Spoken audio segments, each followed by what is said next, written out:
नमो नमः। सबको मेरा नमस्कार। जयतु संस्कृतम। आज हम कक्षा छठी का अष्टमः पाठ 8 पढ़ेंगे, जिसका नाम है सूक्ति स्तवकः।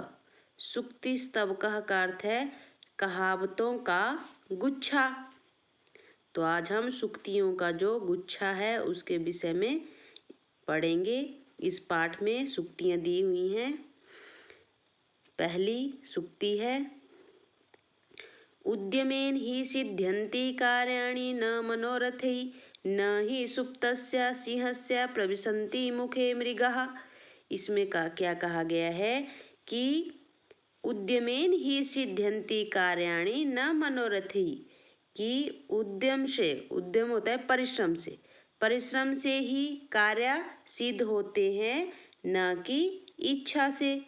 कि यदि कार्य की इच्छा हो लेकिन आप परिश्रम न करें तो मनोरथ से, इच्छा से कार्य सिद्ध नहीं होते, उसके लिए परिश्रम करना पड़ता है। न ही सुप्तस्य सिंहस्य प्रविशन्ति मुखे मृगः, सोए हुए शेर के मुंह में शेर स्वयं प्रवेश नहीं करते, क्योंकि उसके लिए उसे परिश्रम करना पड़ता है।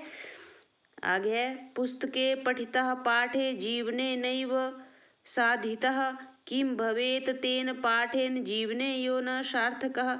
इसका अर्थ है कि पुस्तके पठितः पाठ, पुस्तक में पढ़े गए पाठ का यदि जीवन में उसका आचरण नहीं किया, उसको उपयोग नहीं किया, किम भवेत तेन पाठेन, तो उस पाठ को पढ़ने से क्या लाभ, जो जीवन में सार्थक, जीवन में प्रयुक्त ना हो, तो उस पाठ का क्या लाभ है। तो पुस्तक में जो भी पाठ पढ़ते हैं उसे जीवन में प्रयोग करना चाहिए। यदि जीवन में उसका आचरण नहीं किया तो उस पाठ को पढ़ने का कोई लाभ नहीं है। उसे जीवन में उसको सार्थक करना है।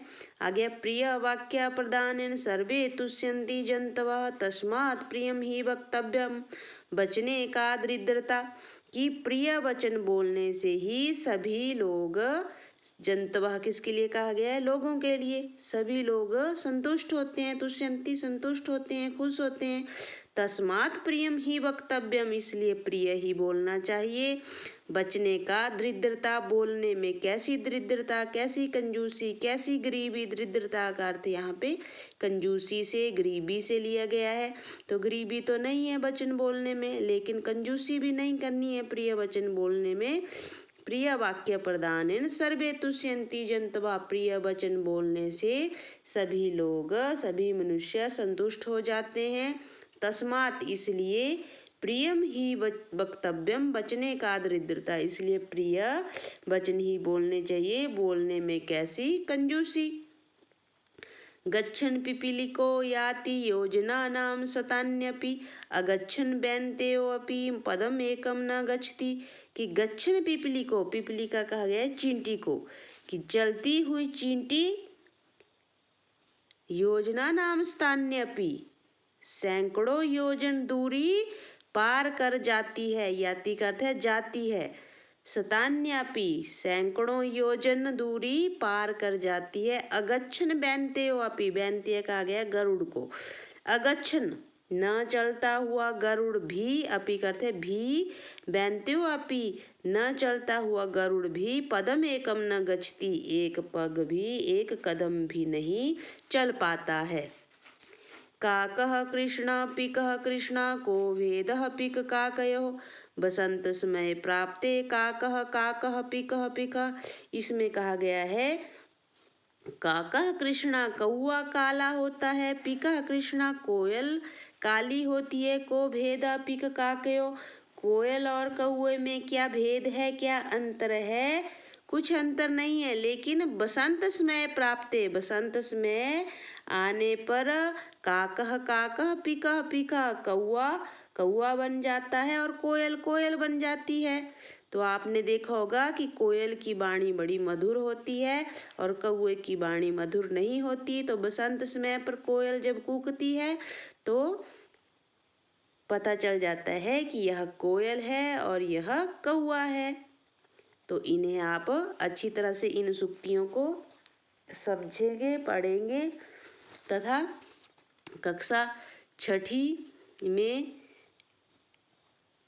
विद्यार्थियों को जो पुस्तक में शब्दार्थ दिए होते हैं उन्हें भी अच्छी तरह से याद करना चाहिए, क्योंकि शब्दार्थों से ही फिर आपको अच्छी तरह संस्कृत समझ आएगी।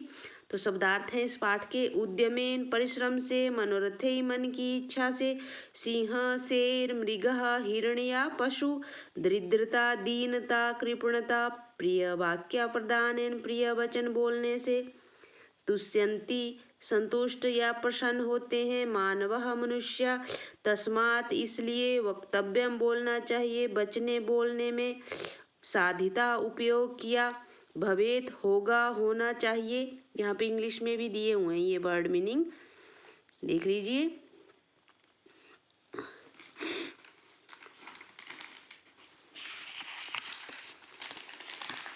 आगे है सार्थकः, अर्थपूर्ण या प्रयोजन युक्त। काकः कौआ, कृष्णः काला, पिकः कोयल, पिक काकयोः कोयल और कौए में, प्राप्ते आने पर, गच्छन जाता हुआ, पिपलिका नर चींटी, याति जाता है, योजना नाम 4 कोसों का, लगभग 12 किलोमीटर, शतानी 100, अगच्छन न चलते हुए, बैंतेयः गरुड़। तो इस तरह से आप इस पाठ की सूक्तियों को देखेंगे। कक्षा 6ठी की मेरे पास पुरानी पुस्तक है, आजकल नई पुस्तक विद्यार्थियों को लगी है, जिसमें जो पहला श्लोक है वह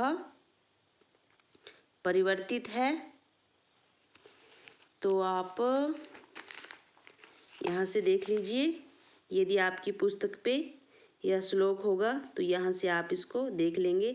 बालादपि ग्रहीतव्यम युक्तम मुक्तम मनीषिभिः रवेर्विषये किं न प्रदीपस्य प्रकाशनम।